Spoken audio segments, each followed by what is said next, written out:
আচ্ছা, তোমরা কি এটা জানো, যদি a plus B plus C equal to 0 হয়, তাহলে a plus B plus C equals to 0 হয়, তাহলে a cube plus B cube plus C cube equal to 3abc হয়। কি জানো তো?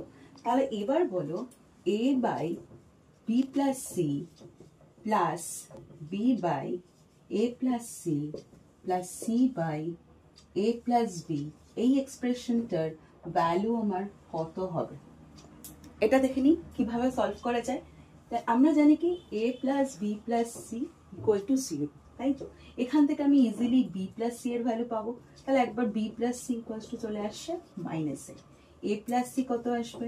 এ প্লাস সি আসবে minus B, then A plus B আসবে কত? এ প্লাস বি আসবে মাইনাস সি, তাই তো? এই ভ্যালুগুলো এবার আমি এখানে পুট করব।